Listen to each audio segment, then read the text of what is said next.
All right, we are back, getting funky, playing some hammer-ons, doing some grooves in E, and frankly, I'm very excited for this lesson because it's going to be a little bit of a follow-up to our previous hammer-on lesson, but with even more fun stuff to throw into your groove. So I'm Ryan Medora, welcome to my channel, thank you for being here. If you want to get any additional info to help you with this video, tab, notation, things like that, please head over to my Patreon page. But in the meantime, I appreciate you being here. Let's dig into this. So today we're basically kind of creating grooves and using the technique of hammering on, which is a really awesome technique primarily used in funk bass playing, but can be kind of found all across the board. And it's just something that you definitely want to be aware of and have under your fingers. So whether you're a beginner bass player, intermediate, advanced, whatever, just understanding hammer-ons and being able to integrate it into your playing is a really great way to add some groove to your bass playing. So let's get started. Today we are playing a groove in the key of E. We're kind of going between E major, E minor, think E dominant. You know, we've got a 7th chord happening. We're playing some funk music. But we kind of began by learning about hammer-ons in a previous lesson where we would essentially play a root note, and then we would play the flat 7th or the D, and then we would hammer onto the octave. So the basic technique of the hammer-on is playing a note and then playing with this hand and using the pinky finger or another finger to add pressure to play the note without having to attack it with this hand. So you would play the first note with this finger, and then the second note, you're not using this hand. All of the pressure is from hammering on with this hand. Again, you'll see attack, attack, no second attack here, just pressure from my pinky. So that's a really great way to get started with your hammer-on groove. In the previous lesson, we also talked about a couple things you can do to add more to this. So we talked about saying, hey, we're in the key of E, we have an open E string, we can play the same groove lower and higher, always going E and then D to E, flat 7 to the octave, or here. And that's really cool.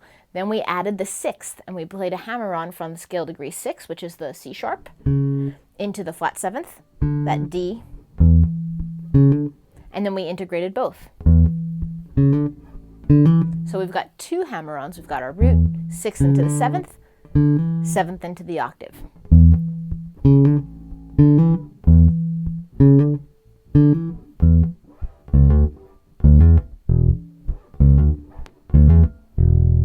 And again, both registers, you've got a lot of flexibility here. Now we're going to talk about a couple other scale degrees that sound really great as we kind of put them into a funk bass line and we begin hammering on. So now that we've got our root, our flat 7th, our 6th, our octave. Octave's always invited. Octave can be hanging out with us no matter what. We are going to play around with our 3rd. Now when we're playing kind of funkier stuff, the 3rd is a really important note because we have a little bit of flexibility between whether we're using our major 3rd or our minor 3rd. And in fact, we can play with both. So let's say we were playing over a dominant chord, an E7 chord. We have a root note, our major 3rd, our 5th, and our 7th. And this chord, while it has that super funky sound and that major 3rd in it, it sounds really good if we throw our minor 3rd in for a little bluesiness and then we resolve it to our major 3rd. So here's my E, my root note, and then I'm playing my minor 3rd, which is the G, into G sharp, the major 3rd. So a little half step, little slide there, which sounds really good. Nice and funky. Now if we play this with a hammer-on technique, it sounds even greater. Again, I'm playing my root note, and then I'm using this hand to strike the first note, the G, and then I'm doing a little bit of a slide, or I'm using my middle finger to hammer on. So you can kind of play with both techniques. You can do a little slide, or you can go with that hammer on, going from the G to the G sharp, and for that I'm going to be using my index finger and then my middle finger. So this is a great thing to integrate into your funk line because now we've got 3 awesome hammer-on moves that we can use. Root, flat 7th into the octave, 6th into the flat 7th, or flat third into the major third.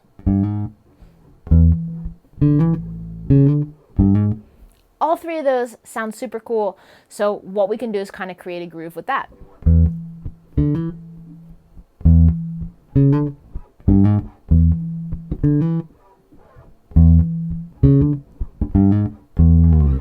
And that adds a lot of diversity to what we're playing.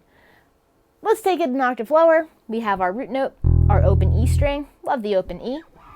We can find our flat seventh, the D, into the E, the octave here. Then we can play our sixth into the flat seventh, or the C sharp into the D. And then remember, we're now integrating that minor third to major third, so we're going to find that G into the G sharp. So there's our first one, our second, our third. So seventh to octave, sixth to seventh, minor third to major third. And now we can integrate all of them.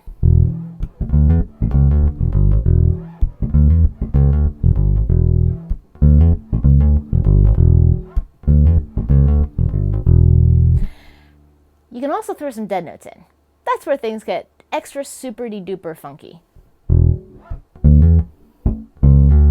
Ooh, I threw a dead note in right before playing that 6 to 7 move.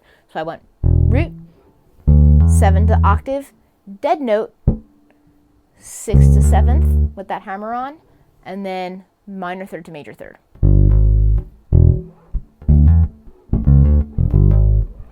There you go. So again, we can kind of start integrating techniques and building a really cool bass line by knowing, wow, we can hammer on some notes, we can add dead notes, we can kind of play to certain scale degrees, and then we can find things in various octaves. So every move that we found up here, found down here as well. And then once you get flexible with that, you can kind of move between the two.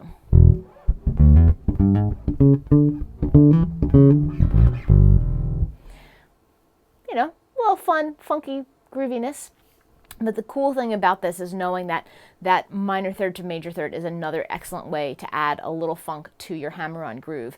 And a lot of what we want to do here is play with, you know, things that are part of our chord, things that add a little funk, that half-step motion, the 6 to the 7, and then the minor third to the major third. And that is just like the perfect place to throw in a hammer-on to build a super funky bass line. So I hope you dug this lesson. I hope it added something to your musical arsenal. And please check out my website, rhymadora.com. Go to my Patreon page for tab and notation. And happy practicing, everybody. Keep it groovy.